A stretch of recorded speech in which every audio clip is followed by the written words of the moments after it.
Buenas tardes, amigos. Gracias por estar con nosotros en esta sobremesa. Supuestamente el martes a la noche iba a estar solucionándose, lo pongo entre comillas, el problema del combustible que nos aqueja hoy.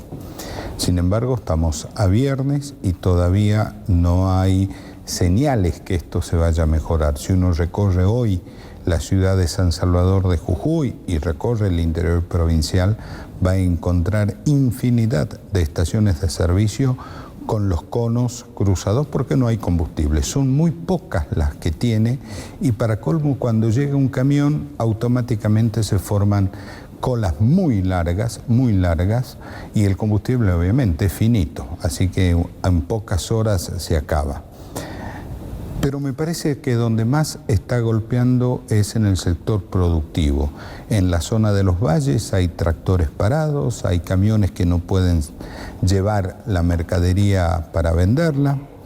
Pero acá me parece, y esto lo vamos a charlar ahora, que hay una explicación primaria que nadie la da.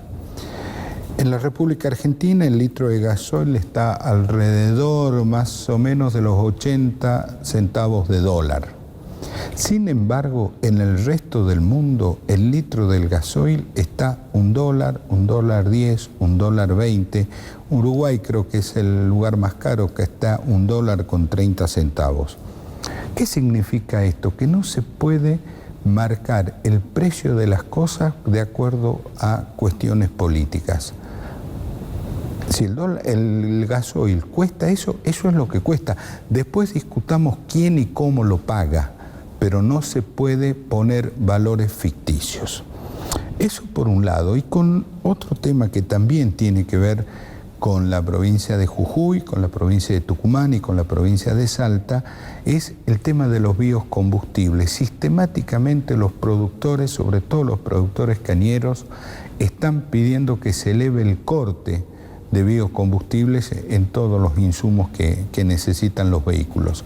Y sin embargo eso no llega. Algunos hablan que son presiones de las petroleras, otros dicen que tiene que ver con esta centralidad absolutamente absurda que tiene la Argentina, que sigue postergando a otras regiones. La pregunta es, ¿cuánto puede aportar en este caso estas tres provincias cañeras para, no digo solucionar, pero sí mitigar un poco el problema del combustible? De esto vamos a hablar hoy. Nos va a acompañar un productor agropecuario, me refiero al ingeniero Guillermo Martín Berardi.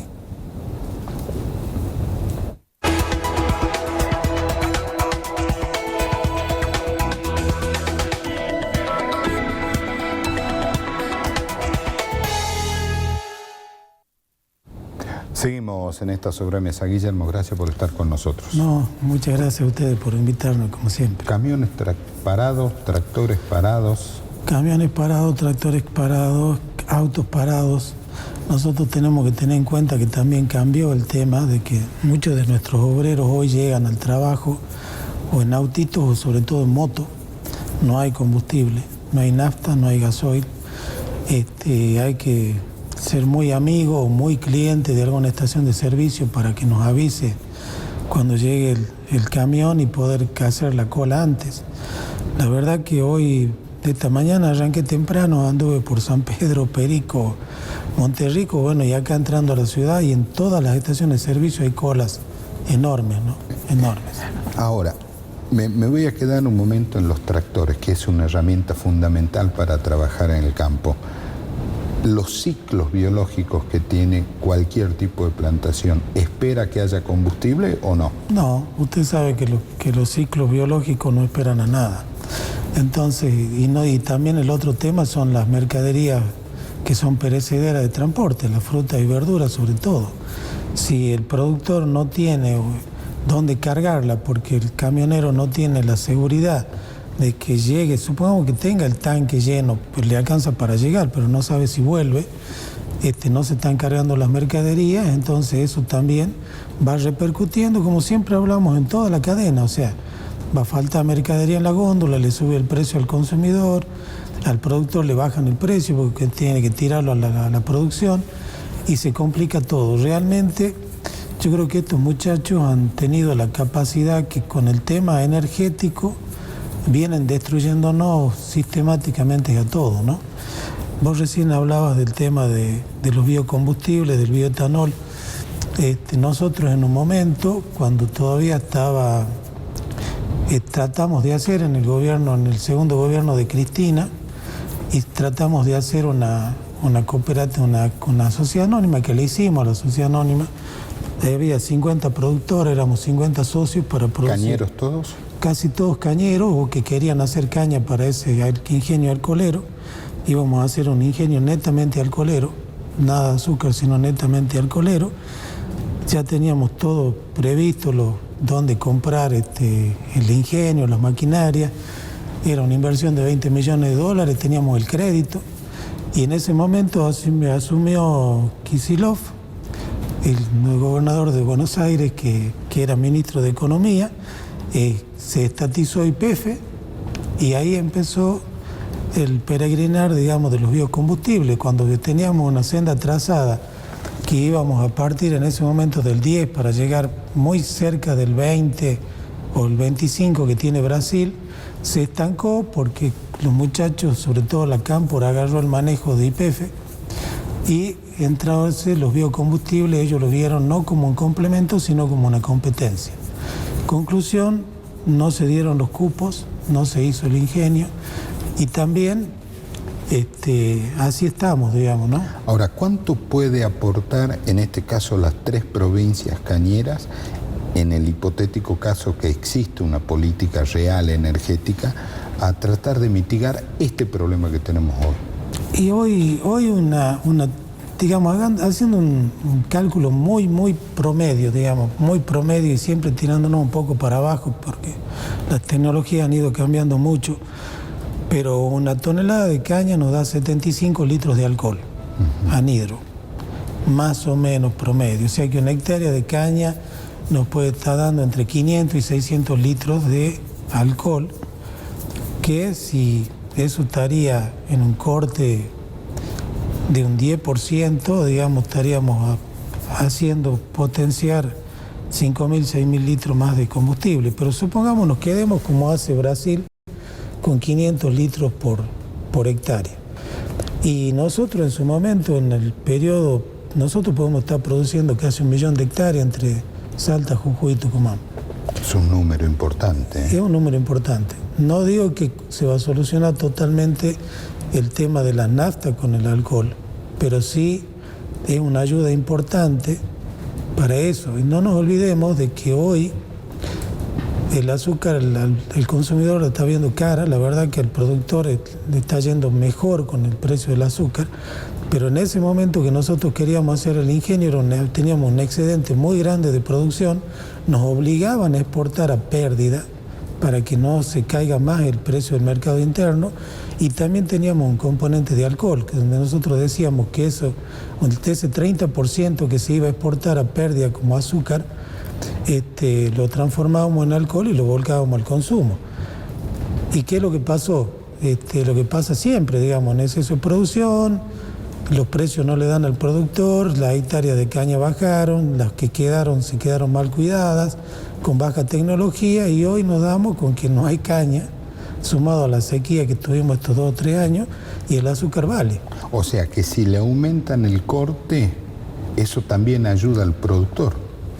Por supuesto, ayuda al productor, ayuda al consumidor y ayuda al país, porque no nos olvidemos que nosotros estamos, por más que Vaca Muerta esté en un pico, está empezando a producir más, nosotros seguimos importando casi 15.000 millones de dólares en combustible. O sea que de última que nosotros contribuyamos con los biocombustibles que son más ecológicos, que bajan el nivel contaminante en un 10, en un 15%, estamos hablando de 2.000 o 3.000 millones de dólares menos. Y el otro problema, Andrés, es lo que siempre hablamos de las fluctuaciones de las políticas. Porque si bien el alcohol, la tecnología es mucho más compleja para que un productor pueda producir su propio combustible en el campo, el tema del biodiesel es mucho más fácil de generar, digamos, las inversiones que se necesitan para hacer una pequeña plantita de biodiesel son mucho más chicas. Bueno, pero no dejan de ser una inversión importante. Claro. Entonces, un productor podría decir, bueno, yo de última hago 40, 50 hectáreas de soja o de girasol y la destino a que sea mi combustible. Muelo, le una maquinita, una extrusora, saco el aceite, un conversor y me hago mi biodiesel. El tema es que mañana de golpe cambia la política, cambia el gobierno, seguimos con precios baratos, precios caros y aparece el combustible antes de las elecciones. Entonces hay cientos de esas plantitas guardadas que no se están usando porque en su momento ni siquiera las dejaron usar. Porque el otro tema es que también los motores modernos tenemos que readecuarlos a usar un gasoil que no es tan, que es un poco más pesado, digamos. Pero bueno, no son cosas tan complicadas de hacer. Ustedes, cuando digo ustedes me refiero a los productores, ¿le han reclamado esto a la política alguna vez? Se le reclama a la política y la verdad que nosotros venimos, por lo menos en la provincia de Jujuy, yo desde la época de Fellner, desde hace mucho, o sea, no es que nosotros vemos que directamente la provincia, independientemente del gobierno que vino después, es como que se hubo un corrimiento, una falta de interés por la parte productiva. Y así vemos como muchas producciones han ido bajando las hectáreas producidas. No tenemos una buena ley bovina, o no nos adherimos, o si nos adherimos a media. Las hectáreas de caña han seguido bajando, las hectáreas de tabaco han ido bajando, las hectáreas de frutales también han ido bajando, el tema de los frutihortícolas fluctúa mucho, pero no hay una política de trabajar junto con el productor. Y no estoy hablando ni siquiera de crédito ni de subsidios, sino de reglas de dejar trabajar nada más. Sí, o por lo menos decir, bueno, vos ocupate de la infraestructura. O sea, sigamos manteniendo los canales, no puede ser que seguimos con la obra de Reyes sin poder captar agua para el dique Las Maderas, cuando la plata vino, pero no está entrando agua a los diques. Las obras de riego que se iban a hacer para el ramal, para la caña, no se hacen. No llegaron ninguna. Entonces vamos viendo que ni siquiera estamos manteniendo, ni hablemos de los caminos rurales. Están cada vez más rotos. Entonces, por lo menos decir, mira, no me la compliqué. O sea, no me ayudé, pero no me la compliques. Correte que estoy trabajando más o menos. Déjanos trabajar tranquilo. Ahora, en estos tiempos que los políticos tienen el sí fácil porque están en campaña, ¿no es un buen momento para sacarles un compromiso sobre estas cuestiones? Y el problema es a quién. Porque ya venimos, ¿cuántas elecciones en Jujuy? 3. Sí. Ya no sabemos a quién preguntarle. Ya nos hemos olvidado a quién votábamos antes, a quién votamos ahora, quién votamos después. Y si no te dicen, bueno, cuando asuma, no, pero ahora vos tenés que reclamarle al que viene, no, porque yo me estoy yendo. Y el otro tema es que realmente yo creo que es por eso le digo, no es un problema de este gobierno. Nosotros ya lo vivimos con los gobiernos anteriores. Yo creo que es una política, un desarrollo mental quizás de Jujuy, que uno desgraciadamente cruza el río Las Pavas y lo ve que en Salta es totalmente distinto. En Salta cambiaron los gobiernos, por más que sean de signo político parecido, pero sabemos que son diametralmente opuestos, digamos, no son precisamente amigos ni una continuidad de gobierno, pero sí hubo una continuidad productiva. La gente de carrera sigue trabajando en los ministerios, tenemos gente de carrera que que elabora planes, proyectos y los mantiene de un gobierno al otro. Entonces pasan 3 gobiernos distintos, pero las obras se siguen haciendo, el apoyo a la producción está, el compromiso de que hay una conciencia de que la parte productiva es la que genera entrada de plata, no la coparticipación. Y tampoco los empleos del Estado. Que es la coparticipación, está bien que venga, y los empleados del Estado también son un complemento, pero que lo que es importante es la generación genuina de ingresos a las provincias y a la nación es lo que se hace produciendo. Y no estoy hablando únicamente de la producción agropecuaria, de todas las producciones. Cualquier. Ahora, ¿se han juntado ustedes con los cañeros de Salta y los cañeros de Tucumán para decir, empujemos todos juntos para tener biocombustibles, para aumentar el corte? No sé si llegar al 25 que tiene Brasil, pues Brasil hace 40 años que está en esto. Bueno, lo que pasa es que se venía empujando mucho, sobre todo Tucumán.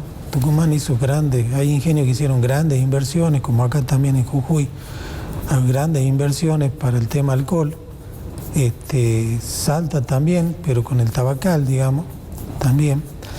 Y después pasó lo que venía pasando, digamos. Primero que todo este tema del aumento, la baja o del corte, del desaliento, digamos, estatal a la producción de alcohol, creyendo de que unos porque manejaban la petrolera estatal, otros porque con vaca muerta no hacía falta.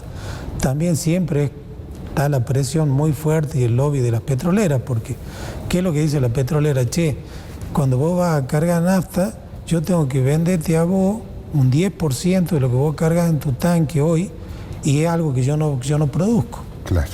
Entonces, los muchachos también la quieren toda. Bueno, pero hay un antecedente en el mundo. Cuando Edison llena de luminarias eléctricas Nueva York, las petroleras se oponían y hubo un fuerte lobby, y sin embargo la luz eléctrica se impone sobre la luz de petróleo porque la gente quería.